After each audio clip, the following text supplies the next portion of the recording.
ভার্সিটির ক্যাম্পাসে চোখ ভর্তি পানি নিয়ে দাঁড়িয়ে আছে তে। তার ওই চোখের সামনে তারই স্বামী জাংকুক অন্য একটা মেয়েকে লিপ কিস করতেছে। এই দৃশ্য দেখে তে চোখ দিয়ে অনবরত পানি গড়িয়ে পড়ছে। কোনো মেয়ে তার স্বামীকে অন্য কারোর সাথে সহ্য করতে পারে না। তে আর ওখানে দাঁড়িয়ে থাকতে পারলো না, দৌড়ে ভার্সিটি থেকে বের হয়ে যায়। তে এবার ভার্সিটির প্রথম বর্ষের ছাত্রী। বাবা মা ছোটবেলায় মারা যায়। ছোট থেকে সে তার বাবার বন্ধু আরএমের বাড়িতে মানুষ হয়েছে। ছোট থেকে সে জাংকুককে খুবই ভালোবাসে, কিন্তু জাংকুক তাকে ভালোবাসে না, সবসময় তাকে অপমান করে, অবহেলা করে, অত্যাচার করে। তে মুখ বুঝে সব কিছু সহ্য করে নেয়, কারণ সে যে তার হাজবেন্ড। জাংকুকও ওই ভার্সিটির তৃতীয় বর্ষের ছাত্র।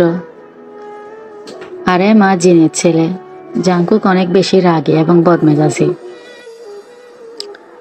তে বাড়িতে এসে অনেক বেশি কান্না করে। তুমি কেন আমার সাথে এরকম করো? কেন এত অবহেলা করো আমাকে? আমি তোমাকে অনেক বেশি ভালোবাসি, তাহলে তুমি কেন আমায় ভালোবাসতে পারছো না? ছোট থেকে তুমি আমার সাথে এরকম ব্যবহার কেন করছো? আমি আর সহ্য করতে পারছি না। কবে তুমি আমায় একটু ভালোবাসবে? এইসব কথা বলতে বলতে তে অনেক বেশি কান্না করে। এক পর্যায়ে কান্না করতে করতে ঘুমিয়ে যায়। হঠাৎ করে তে তার শরীরের তীব্র ঝাঁকুনি অনুভব করে। তে বুঝতে পারে কেউ তার সাথে শারীরিক সম্পর্ক করছে। ব্যথায় তে চোখ দিয়ে পানি পড়তেছে। তে জানে এই মানুষটি কে। ব্যক্তিটি আর কেউ নাই, তার স্বামী জাংকুক। জাংকুক, আমাকে ছেড়ে দাও প্লিজ, আমার অনেক বেশি কষ্ট হচ্ছে। জাস্ট সেট আপ তে, তুই জানিস না এ সময় আমি কোন রকম বারণ পছন্দ করি না।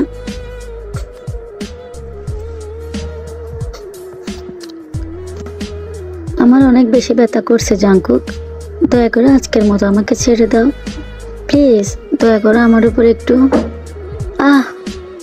আমি পারছি না, আর পারছি না। কেন? আমাকে বিয়ে করার আগে মনে ছিল না? আর তুই তো আমাকে ভালোবাসিস, তাহলে আমাকে আটকাচ্ছিস কেন? কিন্তু তুমি তো আমাকে ভালোবাসো না, তোমার তো গার্লফ্রেন্ড আছে, তাহলে প্রতিদিন কেন আসো আমার কাছে? কেন এত কষ্ট দাও আমায়? কারণ তোকে কষ্ট দিতে আমার ভালো লাগে, আর তুই এটারই যোগ্য। কথাটা বলে জাংকুক তের সাথে অনেক জোরে জোরে লাভ মেকিং করতে থাকে। প্রায় 4 ঘন্টা পর জাংকুক পুরোপুরি স্যাটিসফাইড হয়ে তেকে ছেড়ে দেয় আর রুম থেকে বেরিয়ে যায়। তে শুয়ে শুয়ে অজরে কান্না করতে থাকে আর ভাবতে থাকে অতীতের কথা। তের বয়স ছিল তখন 5 বছর। তার মা বাবা মারা যায়। এরপর ওর বাবার বন্ধু আরএম তেকে ওদের বাড়িতে নিয়ে আসে। জিন তেকে অনেক আদর যত্ন দিয়ে মানুষ করতে থাকে, কিন্তু জাংকুক এটা মোটেও পছন্দ ছিল না। জাংকুক তার মা বাবার ভালোবাসা মোটেও কারোর সাথে শেয়ার করতে চায়নি, তাই তো সে ছোট থেকে তেকে দেখতে পারে না। কারো ভালোবাসা আর কারো অবহেলা ঘৃণাতে তে আস্তে আস্তে বড় হয়। আরএম আর জিন সিদ্ধান্ত নেয় যে তারা তেকে জাংকুকের সাথে বিয়ে দেবে, কেননা বাইরে বিয়ে দিলে তেকে কিনা কি মনে করে, যেহেতু মা বাবা নাই, তাদের চোখের সামনে জাংকুকের বউ হয়ে থাকলে সেটা ভালো দেখায়। আর তের বাবারও ইচ্ছা ছিল সেটা, তাই তার বাবারও ইচ্ছে পূরণ করতে তাদের এই সিদ্ধান্ত। এ ব্যাপারে ওদের দুজনের সাথে কথা বলে জাংকুক সোজা মানা করে দেয়, কিন্তু ওর মা বাবা অনেক কিছু চিন্তা করে জাংকুককে অনেক জোর করে বুঝায়, বিয়েতে রাজি করায়। এরপর থেকে জাংকুকের অত্যাচার আরো বেড়ে যায় তের প্রতি। তে ছোট থেকে জাংকুককে মনে মনে ভালোবাসে। সে তার মনের কথা একদিন জাংকুককে জানিয়েছে, কিন্তু জাংকুক প্রতিবারের মতো ওকে অবহেলা করছে, ওর ভালোবাসার মূল্য দেয়নি। আরএম আর জিন এখন কানাডাতে থাকে। আরএমের একটা বিজনেসের ডিলের জন্য সেখানে তাদের আরো 1 বছর থাকতে হবে। ওদের অনুপস্থিতিতে জাংকুক যেন আরো বেশি বেপরোয়া হয়ে ওঠে। তে আর জাংকুক এক ঘরে থাকে না, কিন্তু জাংকুক ঠিক ওই তার চাহিদা পূরণ করার সময় তের কাছে চলে যায়। ওরা একই ভার্সিটিতে আলাদা আলাদা হয়ে যায়। ভার্সিটির কেউ জানে না তাদের বিয়ের কথা।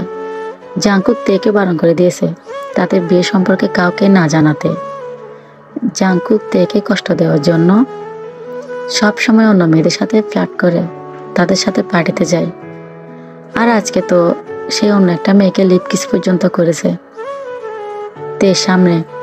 তে এসবে অনেক বেশি কষ্ট হয়। সে বললেও জাংকুক তার কথা শুনে না, পাত্তা দেয় না। সকালে তে ঘুম থেকে উঠে সোজা ওয়াশরুমে গিয়ে ফ্রেশ হয়ে আসে, তারপর রান্নাঘরে গিয়ে ব্রেকফাস্ট রেডি করতে থাকে। কিছুক্ষণ পর জাংকুক সেখানে যায়। তে তাড়াতাড়ি করে ব্রেকফাস্ট দাও। ব্রেকফাস্ট তৈরি হয়ে গেছে, টেবিলে বসো। তাড়াতাড়ি করো। তারপর জাংকুক খাবার খেয়ে বেরিয়ে যায়। একবার জিজ্ঞাসা করে না তেকে সে খাবে কিনা। তেও আর কিছু বলে না, অভ্যস্ত হয়ে গেছে সবকিছুতে।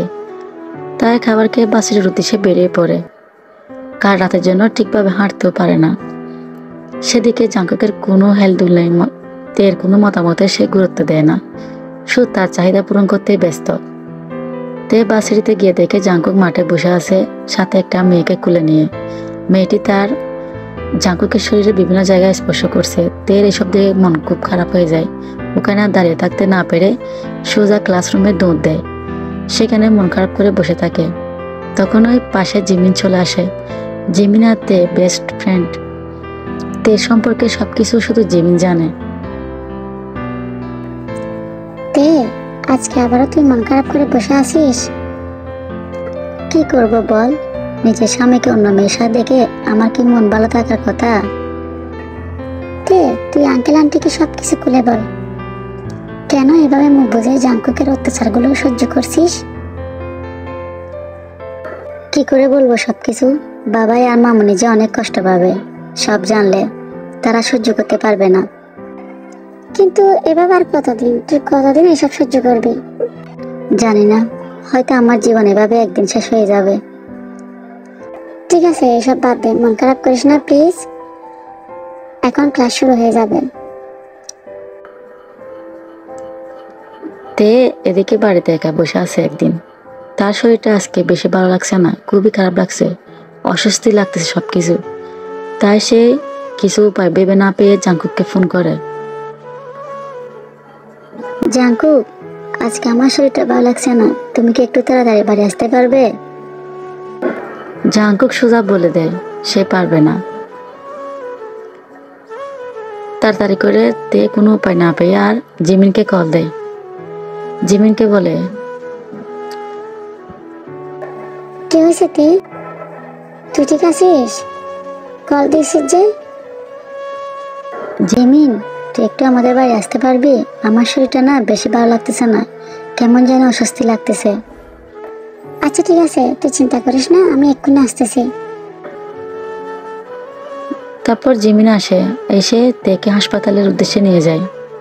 হাসপাতালের কেবিনের ভেতরে একটা মহিলা ডাক্তারের সামনে বসে আছে তে আর জিমিন। ডক্টর বলে ওঠে, কংগ্রেচুলেশনস, তুমি প্রেগনেন্ট। হোয়াট? আপনি সত্যি বলছেন ডক্টর? হ্যাঁ, তুমি 2 মাসের প্রেগনেন্ট।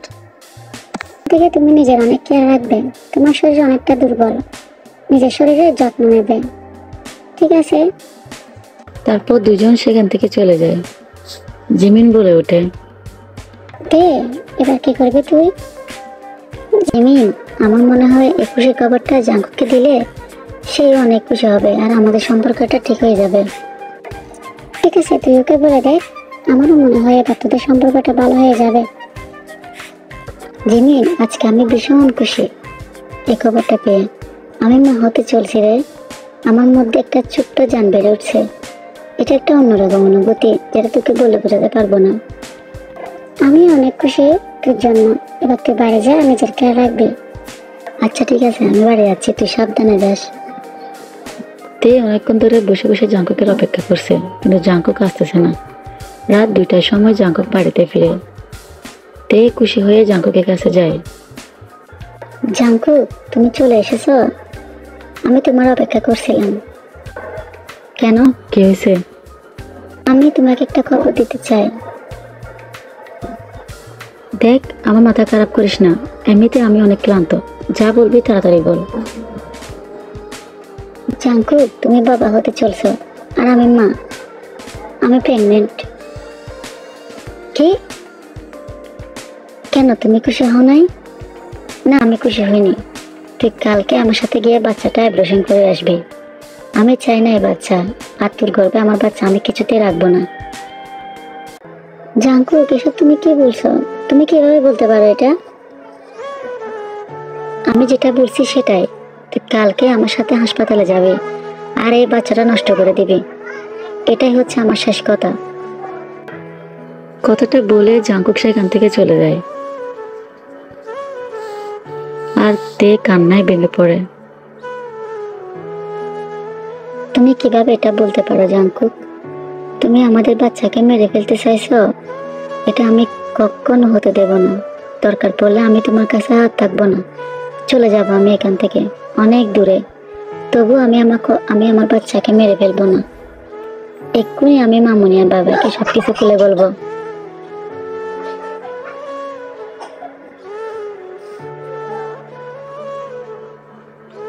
কথাটা বলে তে আরেমকে ফোন করে সবকিছু বলে। সবকিছু শুনে আরেম আর জিন হতবাক হয়ে যায় এবং বলে,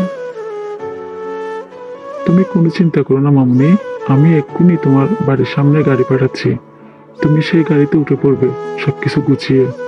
জাঙ্কুককে কিভাবে শাস্তি দিতে হয় আমি দেখছি। তারপর তারা ফোন কেটে দেয়। ছি, আমার নিজের ছেলে যে এরকম হবে আমি সেটা কখনো ভাবিনি। তুমি তাড়াতাড়ি তে মামুনিকে এখানে আনার ব্যবস্থা করো। ঠিক আছে জিন। তে আরেমের পাঠানো গাড়িতে উঠে বসে সবকিছু নিয়ে সেই গাড়িতে করে এয়ারপোর্টে সোজা পৌঁছে যায় এবং সেখানে আরেম তার প্রাইভেট প্লেনে করে সে কানাডার উদ্দেশ্যে রওনা দেয়। প্লেনে বসে তে শুধু কান্না করছে আর বলছে, কেন তুমি আমায় মেনে নিলে না জাঙ্কুক? কেন তুমি আমায় ভালোবাসতে পারলে না? কেন আমাকে অবহেলা করলে? কেন আমাদের অনাগত সন্তানকে মেরে ফেলতে চাইলে? জাঙ্কুক, আমি তোমাকে কখনো ক্ষমা করবো না, কখনো না। কয়েক ঘন্টা পর তে কানাডাতে পৌঁছে যায়। সেখানে গিয়ে সে জিনকে জড়িয়ে ধরে আর কান্না করতে থাকে। জিন ওকে শান্ত করার চেষ্টা করে। তে, এভাবে কান্না করিস না মা। এভাবে কান্না করলে যে তোর শরীর খারাপ হয়ে যাবে। এই সময় এভাবে কান্না করা ঠিক নয়। আমি আছি তো, আমি আছি মামুনি। মামুনি, সে কেন আমাকে ভালোবাসলো না? আমি কি এতটাই খারাপ যে আমাকে ভালোবাসা যায় না? না মামুনি, তুমি খারাপ নও, শুধু জাঙ্কুক তোমার ভালোবাসার যোগ্য না। এবার গিয়ে ফ্রেশ হয়ে নে, আমি তোর জন্য তোর পছন্দের খাবার রেডি করছি।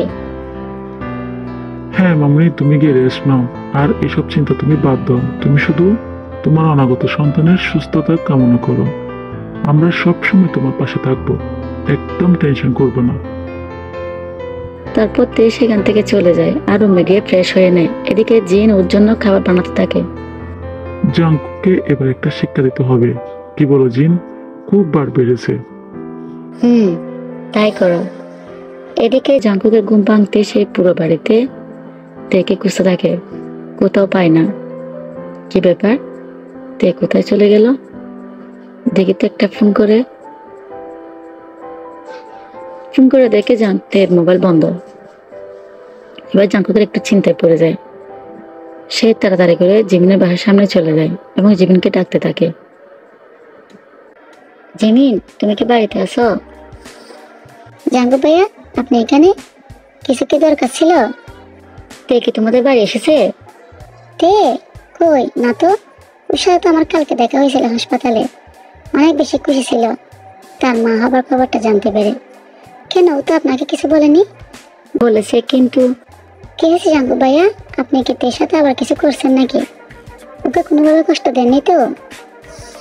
না, মানে আমি এবার গেলাম, পরে জানাবো। তুমি যদি তের কোনো খবর পাও তাহলে আমাকে একটু বলবে।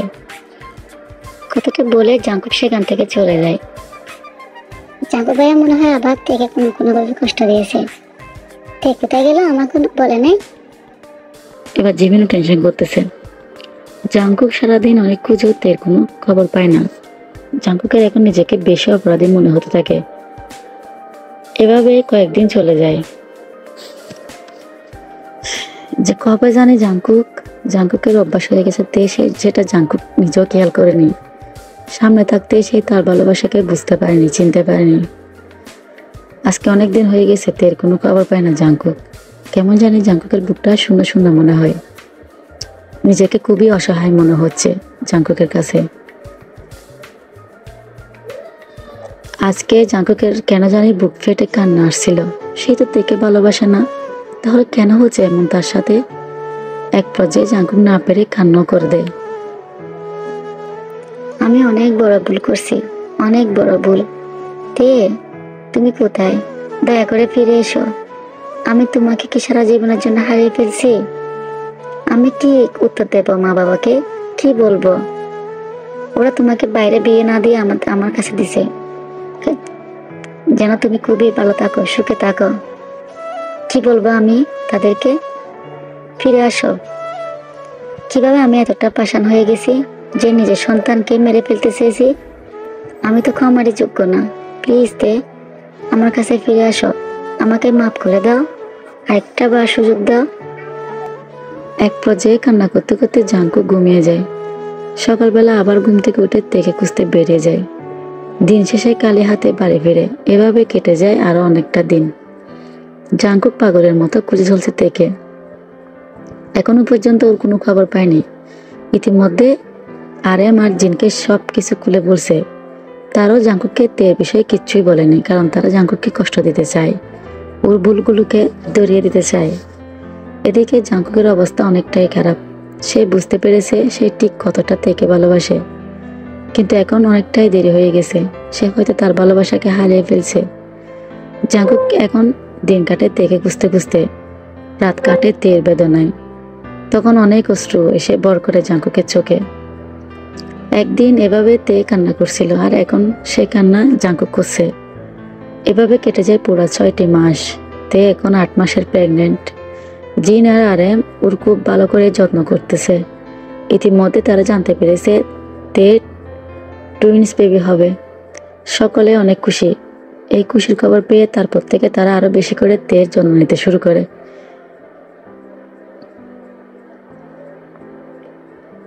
কিন্তু তের সবসময় জাঙ্কুকের কথা মনে পড়ে। ওর কথা মনে পড়লে তের মনটা খারাপ হয়ে যায়। যতই হোক তে জাঙ্কুককে এখনো ভালোবাসে। ভালোবাসা কি এত সহজে শেষ হয়ে যায়? এদিকে তেকে খুঁজতে খুঁজতে জাঙ্কুকের একটা গাড়ি অ্যাক্সিডেন্ট হয়ে যায়। ওখানকার লোকেরা জাঙ্কুককে তাড়াতাড়ি করে হাসপাতালে ভর্তি করে। জাঙ্কুকের অবস্থা অনেক বেশি খারাপ। খবরটা পাওয়া মাত্রই আরএম স্তব্ধ হয়ে যায়। জিন তো কান্নাকাটি শুরু করে দিয়েছে। তের মনে হচ্ছে যেন সবকিছু শেষ হয়ে যাচ্ছে। ওরা 3 জনে এমার্জেন্সিতে দেশে ফিরে আসে। হাসপাতালের কেবিনের বাইরে বসে আছে ওরা 3 জন। কান্না করতে করতে ওদের অবস্থা খারাপ। আরএম কোনো মতে তে আর জিনকে সামলাতে পারছে না। তখন ওই কেবিনের ভিতর থেকে ডক্টর বেরিয়ে আসে। আপনারা পেশেন্টের বাড়ির লোক? জি, আমি ওর বাবা। ঠিক আছে, তো আমার ছেলে ওর সেরকম কিছু হয় না তো? ডক্টর প্লিজ বলুন আমাদেরকে। না, শরীরে তেমন কোনো ক্ষতি না হলেও মাথায় অনেক বেশি আঘাত পেয়েছে। ওনার যদি কালকের মধ্যে জ্ঞান ফিরে না আসে তাহলে উনি কোমায় চলে যেতে পারেন। কি বলছেন আপনি এসব ডক্টর? ওর কিছুই হতে পারে না। আপনারা দয়া করে শান্ত হন আর আল্লাহর কাছে দোয়া করুন। শান্ত হও মা, না হলে তুমি অসুস্থ হয়ে পড়বে। নিজেকে একটু শান্ত করো। তোমরা দুজনে একটু শান্ত হও, আল্লাহর উপর ভরসা রাখো। কিছুক্ষণ আগে জাঙ্কুকের জ্ঞান ফিরছে। সবাই যেন চিন্তামুক্ত। আরএম জিন গিয়ে জাঙ্কুকের সাথে কথা বলে এসেছে। তারা জাঙ্কুককে সবকিছু খুলে বলছে। তো এতদিন তাদের সাথেই ছিল। ওরা শুধুমাত্র জাঙ্কুককে একটু শাস্তি দেওয়ার জন্য এটা করেছিল। তেও গুটি গুটি পায়ে জাঙ্কুকের কেবিনের ভেতরে প্রবেশ করে। জাঙ্কুক ঘুরে তাকায় দরজার দিকে, দেখে তে দাঁড়িয়ে আছে। দেখতে একেবারে অন্যরকম হয়ে গেছে। উঁচু পেট, তার উপর হাত দিয়ে হেঁটে আসতেছে দূরে দূরে। সে ভালোভাবে হাঁটতেও পারছে না, পেটটা অনেকটাই বড় হয়ে যাওয়ার কারণে। জাঙ্কুক নিজের চোখের তৃষ্ণা মেটাচ্ছে তেকে দেখে। তে আস্তে আস্তে এসে জাঙ্কুকের পাশে বসে। কেমন আছো তুমি? তোমাকে ছাড়া আমি ভালো নাই তে। প্রত্যেকটা মুহূর্তে অপরাধ বোধে ভুগছি আমি। আমি যে তোমার সাথে অনেক অন্যায় করছি, আমার সন্তানের সাথে অন্যায় করছি। তুমি কি পারবে আমাকে মাফ করে দিতে? পারবে আবার আমাকে আপন করে নিতে? আমি তোমাকে আজও ভালোবাসি জাঙ্কুক। তাই তো তোমার সকল অত্যাচার সহ্য করেছি, কিন্তু তুমি যখন আমার বাচ্চাদের নষ্ট করতে চাইলে তখন আমি সেটা মেনে নিতে পারিনি, তাই তোমাকে ছেড়ে চলে আসলাম। ভেবেছিলাম তোমাকে কোনোদিনও মাফ করব না, কিন্তু আমি পারলাম না। তোমাকে হারানোর ভয় আমাকে তোমাকে মাফ করতে বাধ্য করছে। আমি তোমাকে হারাতে চাই না জাঙ্কুক। তে, এবারের মতো আমাকে মাফ করে দাও প্লিজ। আমি তোমাকে কথা দিচ্ছি, কখনো তোমাকে আর আমাদের সন্তানকে কষ্ট পেতে দেব না। ওটা সন্তানদের হবে, তুমি একসাথে দুটো সন্তানের বাবা হতে চলছো। কি সত্যি? আজকে আমি অনেক খুশি। থ্যাংক ইউ তে, আমাকে এতটা সুখ দেওয়ার জন্য। আমি তোমাকে অনেক ভালোবাসি। আই লাভ ইউ তে। আমিও তোমাকে অনেক ভালোবাসি Jungkook. I love you two.